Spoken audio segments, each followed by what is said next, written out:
Nie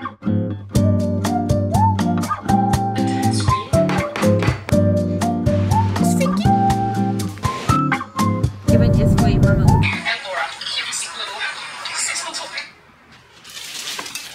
Hejka, zbieram właśnie się do gotowania, raczej dużego gotowania nie będzie, robię sałatkę z pomidorów, bo jedziemy na kemping. Nie pamiętam, czy Wam wspominałam o tym, ale jedziemy na czusokowy kemping, gdzie spędzimy sobie czas rodzinnie. Mamy w planie jeszcze pojechać do mamy mojego męża, żeby z nią zjeść lunch, pojechać gdzieś na kawę i wtedy wrócić do domu. Więc szykuję się. Będę kroiła pomidory, w ogóle muszę sprawdzić, bo mam pomidory, które zakupiłam w Imarcie. One zostały przecenione i chyba właśnie widzę jedną taką przecenioną sztukę, która jest do wyrzucenia. I się zastanawiam, bo nie ma nic napisane, czy są słodkie, czy kwaśne, czy jakie, bo ostatnio w Korei zrobiły się bardzo popularne pomidory słodkie. Są tak zwane ze stewią i no smakują za słodko jak dla mnie. Naprawdę nie, smak jest okropny i nie rozumiem, czemu jeszcze dosładzać pomidory, jeżeli one są już takie, one mają taki leciutki posmak słodkiego, ale nie tak intensywny, po prostu było to niedobre. Kupiłam je i zrobiłam sałatkę, najpierw zrobiłam sałatkę, bo nie pomyślałabym, że one właśnie w taki sposób będą smakować i potem jak tak mówi mojemu mężu, dałeś cukier do mojej sałatki? Mówi, że nie, a ja mówię, ale co się dzieje, przecież jest słodka. No i okazało się, że pomidory były słodkie. A więc najpierw zanim wrzucę do mojej sałatki, to je po prostu zjem, jednego pomidorka, ale trzeba go umyć najpierw. Test pomidora na wizji. Zwykły pomidor, na szczęście.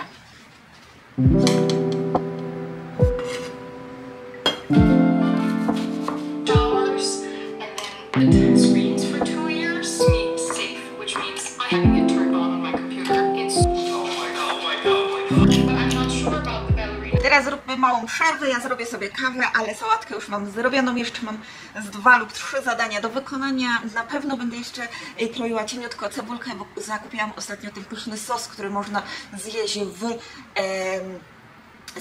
w restauracjach. Samgyeopsalem to jest sos, który dodaje się do cebulki, takich piórek i można wtedy jeść razem z samgyeopsalem. Smakuje to rewelacyjnie, dlatego ja muszę pokroić taką cebulkę, żeby już się tym nie przejmować na samym kempingu. Sałatka gotowa. Ja ostatnio właśnie zrobiłam sobie taką sałatkę słoiczkową, wrzuciłam później do miski i sobie podjadałam i naprawdę smaczna była. Troszkę warzywek, troszkę zdrowego na kempingu jak najbardziej jest dużym plusem. Będę tak za każdym razem robiła. Jest to dodatkowa taka fajna rzecz.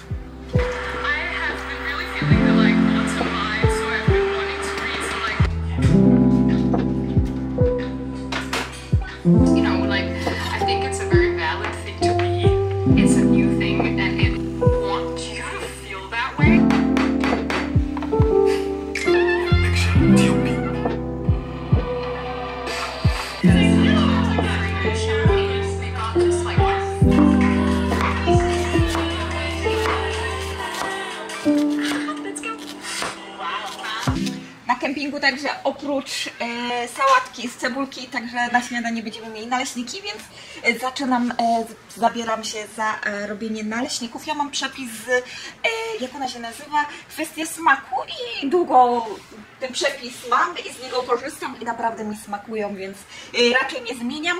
Co prawda ona tam daje, że wodę gazowaną można dodawać, lepiej smakuje, ale ja nie korzystam, nie używam, nawet nie wiem, czy ona jest tak w Korei mocno dostępna, ta woda gazowana.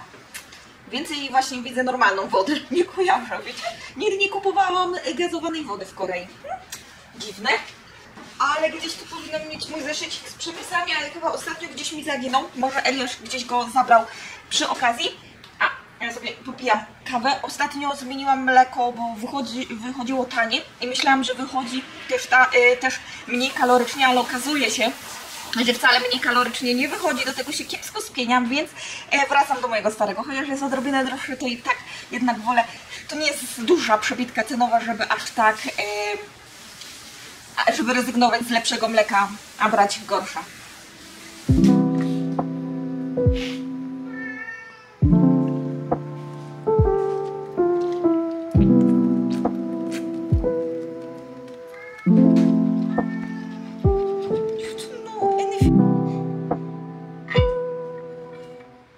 mean nothing.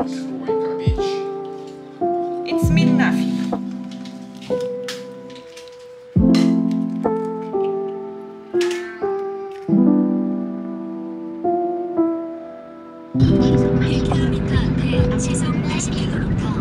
W końcu wyruszyliśmy, mieliśmy troszkę wcześniej wyruszyć, no ale niestety nam nie wyszło, parę problemów wyskoczyło, ale już jesteśmy w drodze, będziemy się zatrzymywali pewnie gdzieś na service area, żeby coś zjeść, aby nie jechać na sam kemping głodnym, żeby fajnie rozpakować szybko rzeczy. No, zobaczymy jak to wszystko wyjdzie, mam nadzieję, że dobrze. Dopiero wyruszyliśmy z Busan, więc nic ciekawego nie mogę wam pokazać, chociaż Busan jest zawsze czymś ciekawym. Oprócz tutaj tego łobuza z tyłu.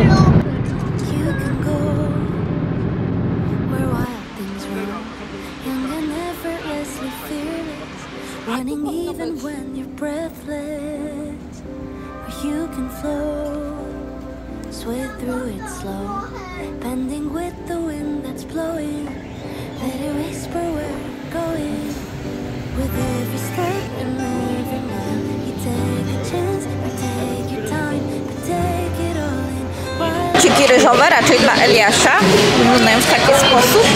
Troszkę inaczej niż na zdjęciu, no ale nie będziemy narzekać. Mój mąż zamówił dla siebie udon. I mamy też galbidzi. Tylko jest pikantny, więc wygląda trochę niebezpiecznie. Dobra, słuchajcie, ja już jestem w samochodzie, odpaliłam samochód, włączyłam nam klimatyzację, bo jesteśmy po jedzeniu. Mój mąż tylko poszedł do toalety i będziemy ruszać. Nie wiem, jeszcze z 2 godziny, 3 godziny. Chyba trzeba niestety liczyć do miejsca kempingowego. Już chłopaki wracają. W ogóle naprawdę jedzonko było super. Fajne miejsce, bo jest naprawdę dużo, więc naprawdę każdy może wybrać sobie coś pysznego do jedzenia.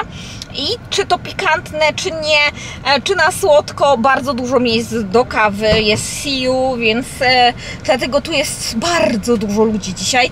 Nie odzywałam się, bo i tak byście mnie nie usłyszeli. O, już przyszli. No, dobra, to ja będę teraz kończyła i będziemy się pewnie słyszeć na kempingu, a później w ogóle poopowiadam wam parę ciekawych historii, co się ostatnio zadziało u mnie. Więc serio jest co opowiadać, ale to już będziemy jak na kempingu.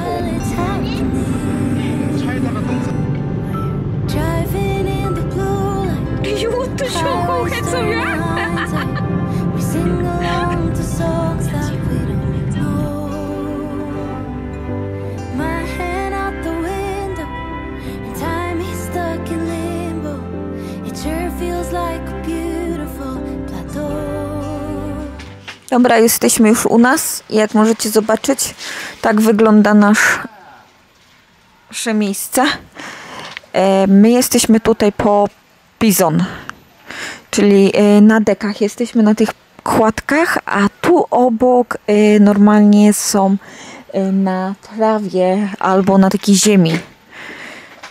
Mamy też łazienkę, prysznicę, a tam dalej jest kawiarnia oraz taki plac zabaw dla dzieci. Tu jest jakiś wielki park, chyba park, albo plac zabaw dla dzieci. A my idziemy tutaj, do tej kawiarni chyba, to jest to miejsce. Tu jest informacja o festiwalu tutaj niedaleko, jabłek i pomidorów. Byli piosenkarze. Jednak to z tyłu nie jest kawiarnią, więc idziemy szukać po inną. Mój mąż już dostał worki na śmieci. Rozglądamy się dookoła, jest jakiś park właśnie, jakieś placy zabaw dla dzieci. Jest park wodny, ale oczywiście to, że jest 30 stopni, to nie oznacza, że musi być czynny park, bo przecież z końcem lipca, sierpnia się kończy pora na wodę w Korei i po prostu nie ma, jest wyłączone. Dobra, idziemy teraz do kawiarni.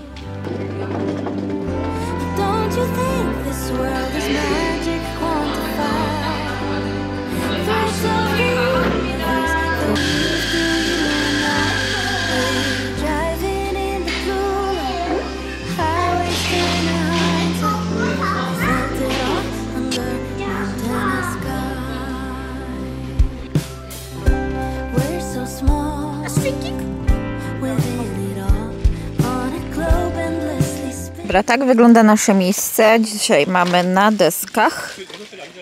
W deskach mamy tutaj sochłaki, czyli ta gaśnica. Dostaliśmy worki na śmieci.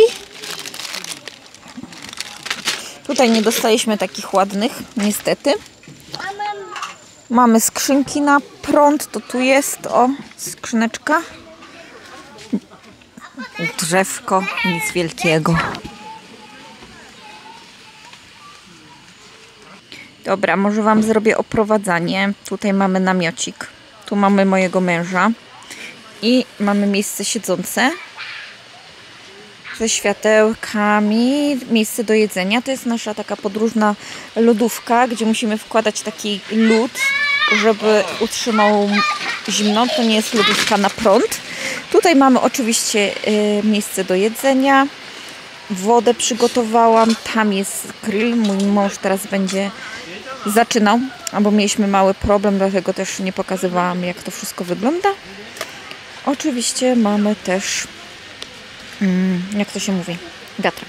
Nasze miejsce do spania wygląda tak, że sobie świeci światełko, a jak wyjdziecie do środka, spojrzycie do środka, to jest oczywiście materac dmuchany. Właśnie z materacem mieliśmy problem, bo nie wzięliśmy pompki, musieliśmy pożyczać, chcieliśmy inaczej i tak wyszło. Teraz Wam zostawię tak, jak to wygląda. Jutro zrobimy sobie przechadzkę dookoła, jakie atrakcje w tym obozowisku są, jak to wszystko wygląda za dnia. Nie mogę Wam teraz tego pokazać, ponieważ już się zrobiło ciemno. Mieliśmy, tak jak mówię wcześniej, problemy z pompką, bo nie wzięliśmy, więc tak wyszło. Jutro też Wam powiem, co się działo ostatnio w tygodniu, że tak było bardzo ciekawie, bo było naprawdę ciekawie. Dobra, ja kończę i będziemy niedługo jeść. Że Wam teraz, jak wygląda lodówka w środku, mniej więcej. Tu otwieramy w taki sposób i jest tak. No czekaj, pokażę Wam bardziej, bo trzeba wysunąć, więc go tu. O.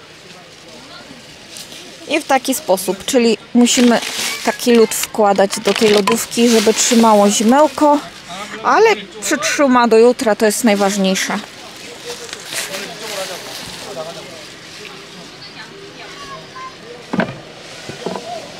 Nie jest najlepsza, ale też nie jest najgorsza.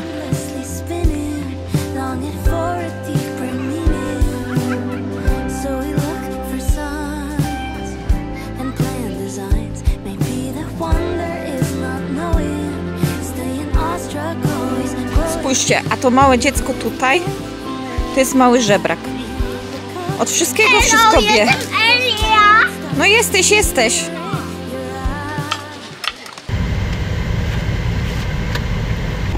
Właśnie wyruszyliśmy z kempingu. Naprawdę później Wam wszystko pokażę. Zrobiło się tak rano strasznie gorąco, że niestety jedziemy na zakupy, po kawę oraz będziemy jechali na potok, żeby się wykąpać, spędzić troszkę czasu nad wodą, ponieważ jest naprawdę ciepło. Znajomi mojego męża byli i mówią, że woda nadal jest bardzo ciepła, więc skorzystamy. Zimna jest woda? Nie, mówili, że jest ciepła, misiu. Więc myślę, że skorzystamy. Ja co prawda jestem bez makijażu, więc wyglądam strasznie. Mam nadzieję, że mi wybaczycie, ale po prostu nie wiem, czy jest okazja. W ogóle jest strasznie dużo tutaj samochodów do okolicy, więc pewnie wszyscy przyjechali do rodzinnych stron na święta. Naprawdę ogrom samochodów. Trzeba uważać, żeby czegoś nie porysować przy okazji, bo ulice się wąskie zrobiły. Dobra, spotkamy się na zakupach. Pokażę Wam, co kupimy na ten kemping. Niestety musimy krążyć teraz po różnych marketach, ponieważ są pozamykane. Super, bo my mamy lodówkę po prostu i już lód nam się stopił. Ona jest tak naprawdę na jedną noc i powinnyśmy mieć lód. Mój mąż sprawdzał, niby sklepy powinny być pootwierane, ale widać, że informacji w ogóle nie ma, więc nie wiem, co będziemy robić jak na razie. Na pewno będzie trzeba sprawdzić też inne sklepy, ale dziwne, bo właśnie informacje mówią, że są pootwierane. No nie spodziewaliśmy się tego, tym bardziej, że no naprawdę ten lód potrzebujemy, kiedy jest tak gorąco, tym bardziej. To te rzeczy, które przywieźliśmy ze sobą, po prostu mogą nie wytrzymać, więc robi się zabawnie. Zobaczymy, no.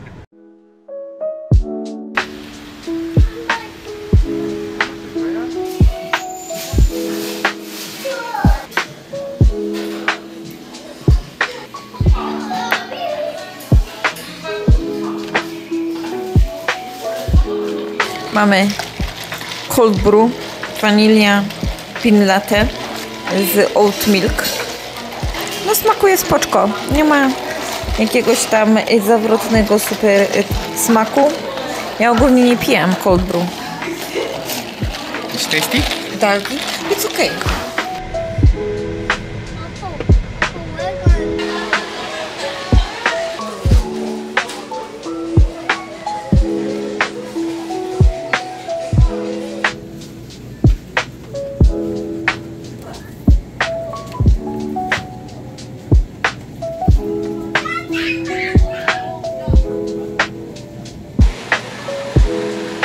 Dobra, zróbmy sobie mały unboxing, co kupiliśmy w Daiso. To kupiliśmy pompkę. Tak naprawdę po to pojechaliśmy, chociaż jest taka bardzo mocno plastikowa, ale to się dziwić, bo kosztowała całe 3000. Więc tanioszka.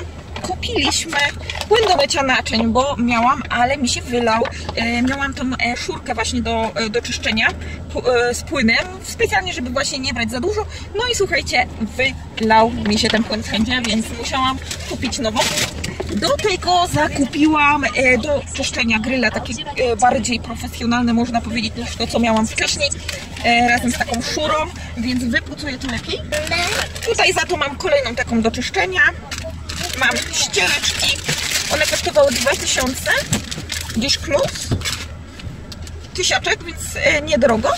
I kupiłam też gąbeczki, bo chyba u nas ich nie ma, dlatego chciałam je przetestować, bo to są prawdopodobnie te takie hydro sponge, które mają jakby podobnie jak te z Olive Young dobrze nawilżać przy okazji skórę, więc zobaczymy, jak to działa. Porównamy z tymi gąbeczkami z Olive Young, tymi droższymi, bo te kosztowały 1000 zł, tak, 1000 zł kosztował 1000 won i czyli przeliczając to jest 3 zł, więc naprawdę może to być hit. Zobaczymy. Nową. A tak to wygląda cała gazeczka okoliczna.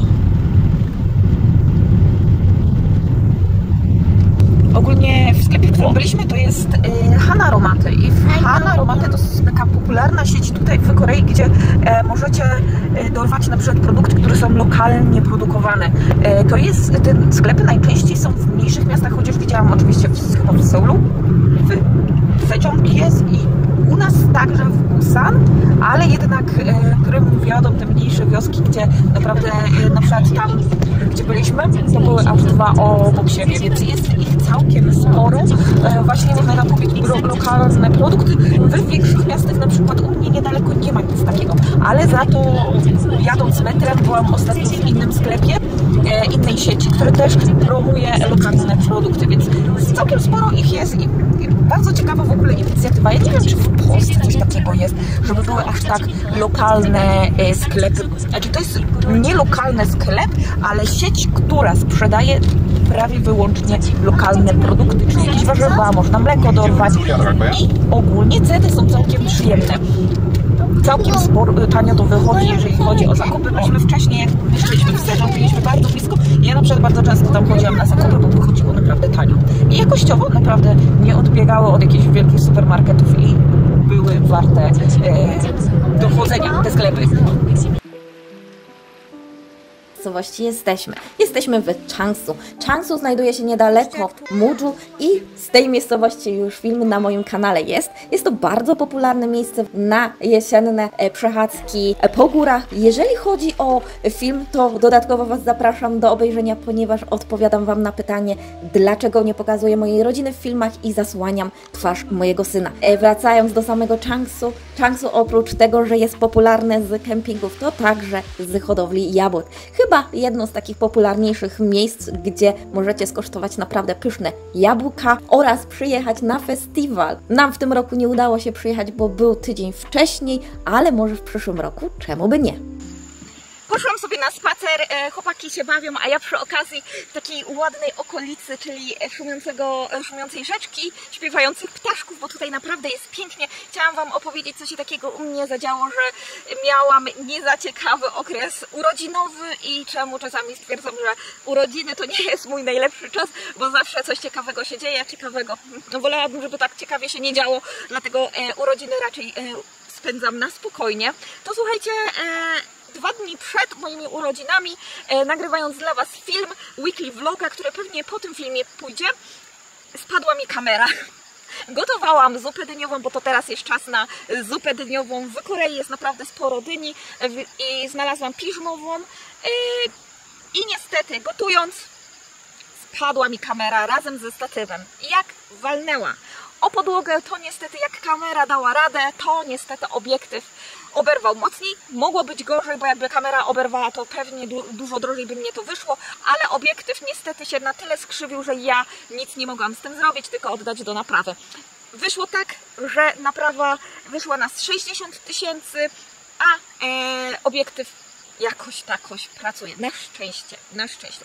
Na kolejny dzień niestety dostałam informację od mojej koleżanki, że u niej w rodzinie nie zadziało się za dobrze, więc nie chciałabym tutaj opowiadać, bo to jest ich prywatna sprawa, więc nie będę tutaj wyciągać ich prywatnych rzeczy, no ale dowiedziałam się coś, co mnie po prostu troszkę także podłamało, bo to jest moja bliska przyjaciółka, mieszka w Polsce, więc nawet blisko niej nie mogę być w tym momencie.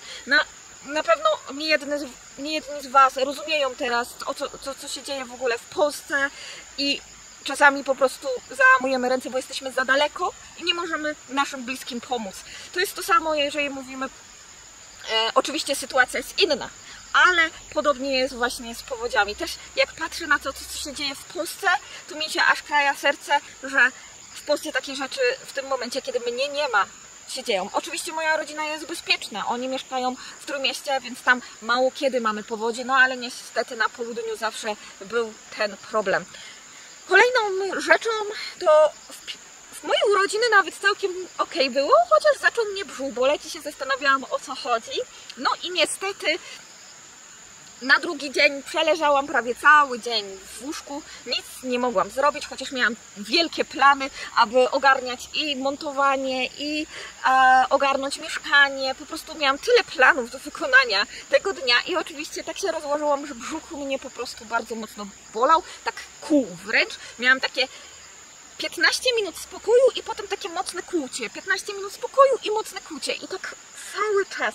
Więc prawie przeleżałam cały dzień w łóżku. No i niestety przyszedł wieczór, ja już wróciłam z Eliaszem do domu, spędziliśmy go tak naprawdę ja leżąc na kanapie, Eliasz oglądając bajkę, bo nie miałam sił na nic. Dostałam dzwonek do drzwi i moja sąsiadka przyszła razem z dzieckiem na rękach i powiedziała, że jej z sufitu cieknie. Tak. Ciekły rury. Wyszło na to, że ciekły nasze rury na dół, zalało jej łazienkę. Do tego sufit w Korei jest troszkę inny. Ja Wam nakręcę i pokażę, jak to mniej więcej w Korei wygląda, ale sufity, co jest moim zdaniem w tym momencie dużo plus, to to, że one nie są murowane, tylko są plastikowe. Jest taka między nami szpara, jakby to powiedzieć. Nie są rury. Nie wiem, pokażę Wam po prostu mniej więcej, jak to wygląda, może na zdjęciach, jak mój mąż mi je prześle, to Wam tutaj wstawię, jak to wyglądało. I po prostu pan niestety nie mógł znaleźć, gdzie cieknie ta dziura, więc musieli wymienić wszystkie rury oraz ten plastikowy sufit u sąsiadki. No niestety całkiem sporo nas to wyszło, bo 1 800 000 za samą naprawę, więc naprawdę kosztowo jest to całkiem dużo, jeżeli chodzi o nasze finanse, więc na przykład wymiana zmywarki, remont kuchni, ble i takie różne sprawy zaczynają nam coraz dalej odchodzić w daleką, siną dal, więc widzicie, niestety tutaj też tak kolorowo czasami nie potrafi być normalne życie, tak jak i normalne problemy, tak jak w innych krajach. I wracam teraz do chłopaków, bo nie wiem, jak długo będziemy tutaj, czy będziemy coś jeść. W ogóle plan jest taki, że mój mąż wyjeżdża grać w piłkę, dopiero będzie dzisiaj o 10:30 wieczorem, więc ja mam wieczór z Eliaszem, dzisiaj w dwójkę będziemy spędzać. Zobaczymy, fajnie będzie na kempingu razem z moim synkiem, a przy okazji mój mąż będzie miał okazję spędzić trochę czas ze swoimi znajomymi, bo on no, nie za często odwiedza ich, ponieważ jednak mieszkają daleko od siebie, a jutro za to odwiedzimy teściową. Tak wybraliśmy, myślę, że tak będzie dla nas także najlepiej, bo przy okazji, jak będziemy już tutaj zapakowani, będziemy mogli wyjechać, a A tak to spędzimy w taki sposób. No nietypowo, ponieważ wiem, że Chuseok to jest ogólnie takie bardzo rodzinne święto, ale u nas w rodzinie mojego męża Chuseok nie jest tak mocno obchodzonym świętem. To nie jest takie święto bardzo... Także cała rodzina się zbiera, że jest takie mocno gotowanie i tym podobne. U nas się tak właśnie świąt w rodzinie mojego męża nie obchodzi, więc mam nadzieję, że zrozumiecie, jak to wygląda, ale przecież nie każda rodzina spędza tak samo. Myślę, że u Was też nie każdy spędza święta w taki sposób jak wszyscy, więc tutaj chciałam tylko powiedzieć, jak to jest każda rodzina inaczej, więc ja się zbieram, bo już czas.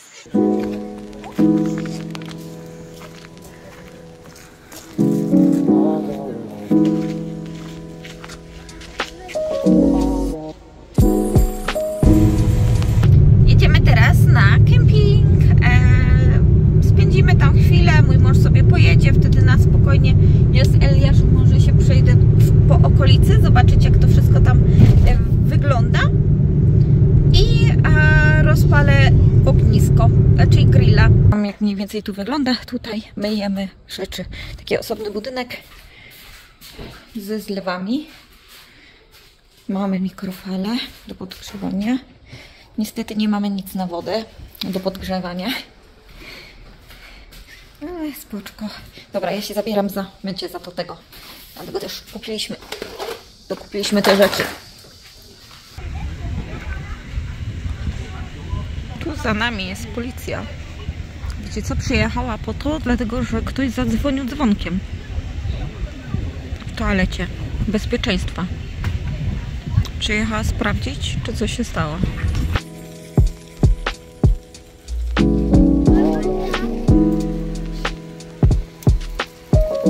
Do Iksan. Jedziemy do mojego męża mamy, spędzimy razem czas, pójdziemy może na kolację, na obiad, do tego może gdzieś do kawiarni weźmiemy i będziemy wtedy uciekać do Busan. Fajnie było, tylko nadal jest tak gorąco, przez co rano się obudziliśmy, to wieczorem się wykąpałam, to i rano musiałam ponownie, bo się spociłam strasznie. No masakra. Nieprzyjemnie było, no po prostu troszkę nieprzyjemnie, ale ogólnie wyjazd sam w sobie naprawdę fajny. Spędziliśmy fajny czas, na pewno nad tą rzeczką, pod potokiem naprawdę fajnie było, tam miejscowa super. I myślę, że jeżeli byśmy mieli w przyszłym roku tutaj... O, przerwało i chciałam Wam powiedzieć, że jeżeli byśmy mieli w przyszłym roku przyjechać, to pewnie właśnie bardziej byśmy wybrali bardziej osłonięte miejsce, może właśnie nad jakimś potokiem, żeby mieć okazję, bo jeżeli tak już co roku będzie ciepła pogoda, to lepiej jednak korzystać troszkę więcej z wody i właśnie mieć kempingi nad wodą do tego czasu, bo później to już będzie ok. My tak w październiku pewnie będziemy jeździć, w listopadzie jeszcze będziemy jeździć, bo w Busan powinno być okolice tam w miarę ciepło, więc pewnie tak będzie. Dobra, będziemy się widzieć w Iksan.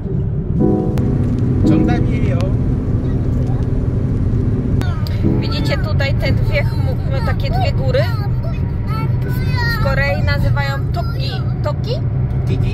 Tokigi. Tokigi, czyli bo wyglądają jak uszy królika. Królika? No, królika. Mój znak to jest Tokgi. Chiński znak. Bye bye, Tokigi. 나무를 어떻게 만드냐면 여기 아니야? 저기 아니야? 거기 아니야? 거기도 아니지. 저기도 아니지. 여기도 아니고. 저기도 아니고. 여기 아니야? 저기 아니야? 거기 아니야? 아니? 아니? 아니?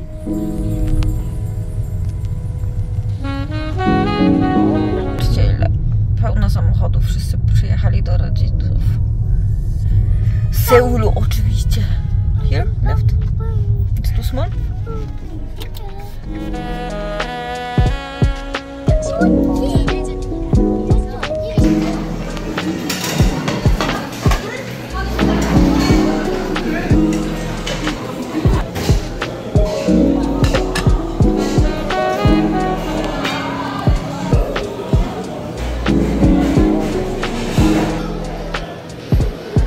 Macie dodatki do szabu. Tutaj są kiełki, jest ta pak choi. Tutaj są kulki rybne, mandu, fish cake'i. Tutaj jest kalguksu, czyli taki makaron cięty i dodatki do sam, czyli takich wietnamskich spring rolls. Sosy różne. Ja lubię ten, to jest do mięska, zawsze dodaję. Jest też słodko-kwaśny, ale to nie jest taki słodko-kwaśny, jest bardzo ostry. Orzechowe. Jest też dodatkowe jedzonko. Mara. Halbocze. Kurczak. Tteokbokki. Bokkeumbap. Pasta, czyli jakiś makaron. Sujuk, czyli ten smażona wieprzowina w głębokim tłuszczu, a tutaj są różne rosoły. I to się na początku daje i potem dodaje warzywa i mięso. Jest taki malkeumbuksu, czyli bez ostrego, a tu jest ostre. Mamy napoje, jest też ta czekoladowa fondue i mamy, słuchajcie, napoje. Mój mąż pił to jest myśl, czyli śliwka, a tutaj jest winogrono. Kawa, herbata do fondue czekoladowego, macie pomidory. Tak. To jest jogurt.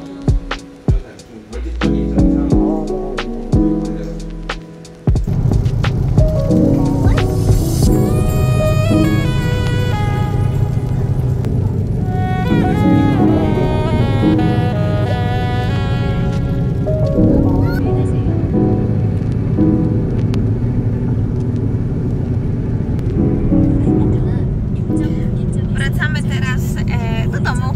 Byliśmy razem z teściową na jedzonku i teraz już jest czas do tego, żeby wrócić, bo będziemy bardzo późno. Będziemy o 7 dopiero w mieszkaniu, więc zanim wszystko rozpakujemy, Elia pójdzie się kąpać i potem spać, więc troszkę minie niestety.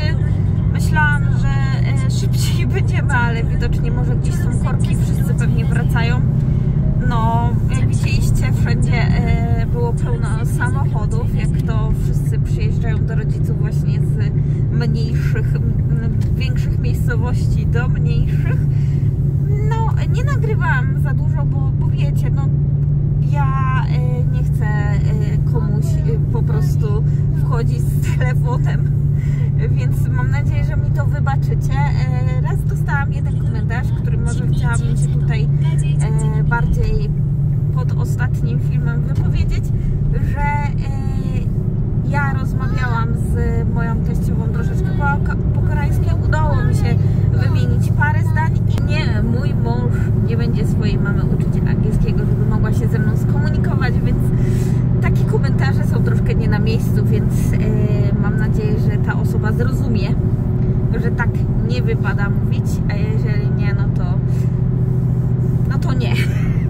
Ale ja nie będę właśnie takich rzeczy akceptowała, nie pokazuję w moich filmach mojej rodziny, żeby właśnie ktoś miał używkę z tego, żeby komentować w taki sposób, a nie inny, tym bardziej, że mój mąż niektóre komentarze czyta, więc fajnie by było, jeżeli po prostu, jeżeli mamy coś nieładnego powiedzieć, to myślę, że chyba lepiej nic nie mówić. Tak mi się po prostu wydaje. Już wiele osób wiele razy mówiło na ten temat, ale widzę, że niektórzy w ogóle się w tym temacie nie uczą, chociaż ja tutaj mam bardzo fajną społeczność, chciałam powiedzieć, na moim filmie, za co bardzo, na moim kanale, za co bardzo dziękuję. Oczywiście także miałam parę osób, które musiały wejść w moje życie z butami, ale większość i tak to jest bardzo dobrych, miłych komentarzy, za co Wam bardzo dziękuję i będziemy się widzieć kolejnym razem, bo to już jest koniec tego